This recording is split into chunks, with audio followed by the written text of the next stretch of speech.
Hello everyone, this is the Prussian Prince with another Total War Rome 2 video. This is going to be a video which shows you how to optimize your graphics settings to run it as well as you can run it while looking amazing, or as well while looking as nice as you can get it without killing your performance.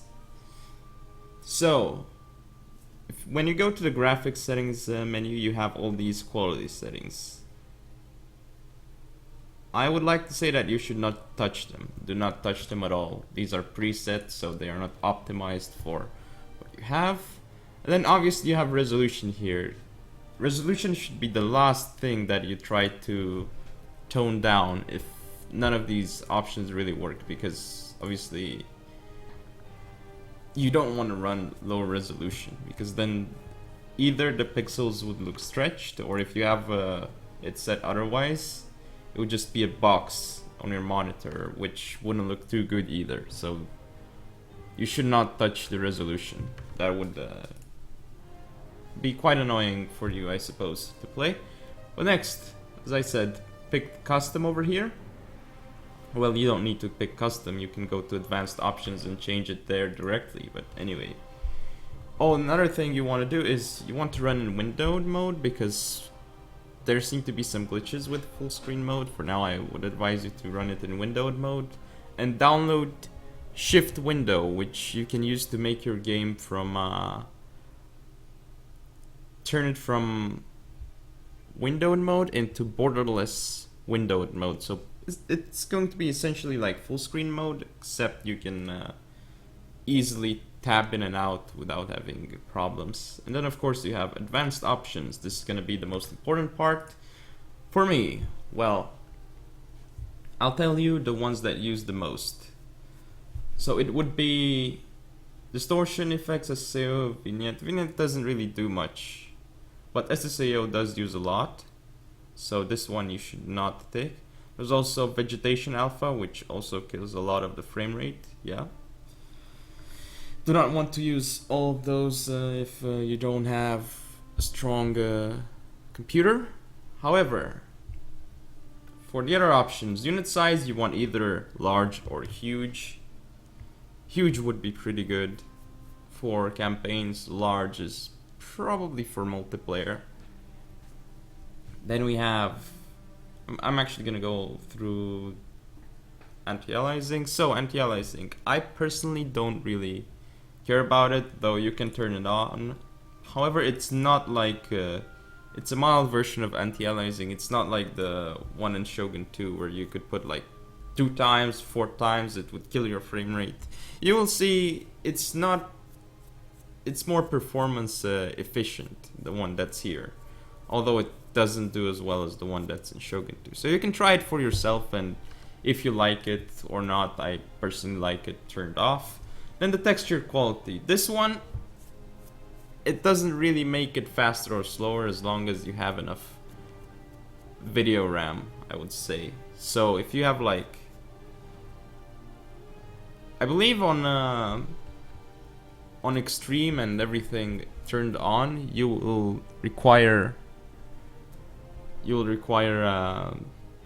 around 2.5 gigabytes of video RAM, so that would be quite a bit. So I would suggest you to try out the texture quality setting and see if it just turns down your settings, and you can check that in the log file. It's in app data, roaming, the creative assembly, Rome 2, logs, and gfx.log, I think it is. Not entirely sure anymore. Then you have texture filtering. This doesn't really do too much in terms of frame rate, so I personally run it on 16 times anisotropic. Now shadows. This is a big FPS killer, so running it on low obviously would give you the best frame rates possible. And for me, running it on higher than medium, even high, it just kills the frame rate, so I just keep it on medium. Then water and sky. Personally, I don't really look at the water or the sky, so I just put low. And Oh, and also, if you use the debug camera, you can zoom below the ground. Well, not zoom, but actually you can call it zoom.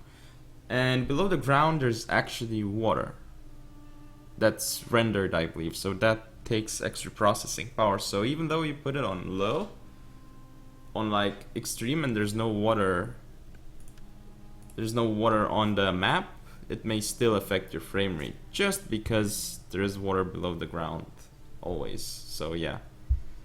But if you play enabled battles, I would advise you to raise this setting. But I don't, so I don't really care about it too much. Sky, I don't really mind how the sky looks like, so I just keep it on low. Shader model, you should keep it as high as you can. But yeah, if you put it on shader model 3, I believe it uses DirectX 9, and shader model 4 uses 10, 4.1 also uses 10, I believe, I'm not sure, and 5 would be DirectX 11. I think that's how it goes.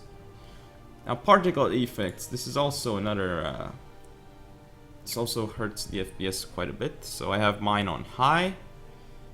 Again, you can see the stats of my video card here. Vegetation Alpha, this is a huge FPS killer, I have it off. Unit size, as I was saying before, I have it on large. Building details, unit details, trees, grass, you can have on low or medium. I believe it starts eating up quite a bit of video RAM after those values. Terrain and depth of field. Depth of field I have off, I don't really care about that. Doesn't look, I don't really like the effect too much either. So yeah, unit details, this one is a huge FPS killer. If you put it on anything more than high, your FPS could just take a huge hit. So that's why I have mine on this level. Vsync, this would be necessary if you have something like screen tearing. I don't, so I don't use it.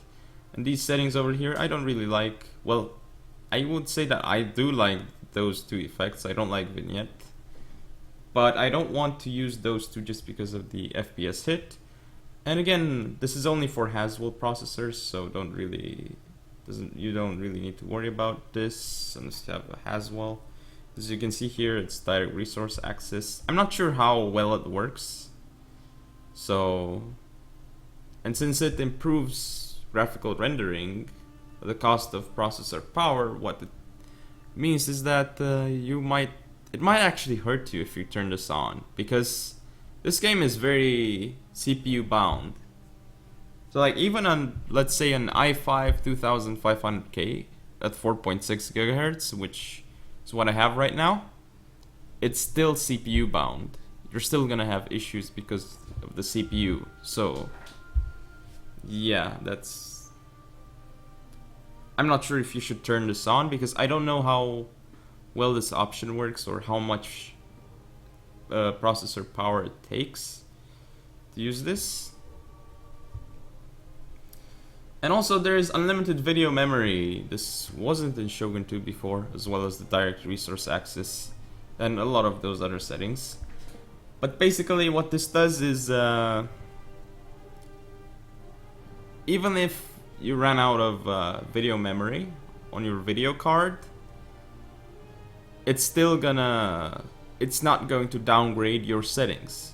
It's still gonna keep them as they are. So if you want to make sure that your settings don't get downgraded, just use this one. However, be aware that once you use this, it might, and you run out of video memory, you might start stuttering or having lower FPS. That's one thing to keep in mind. And that's pretty much it for this video. So hope you guys and girls enjoyed. And if you want to see more, don't forget to comment, rate and subscribe, follow me on Facebook, Twitter, and Google+. I will see you next time.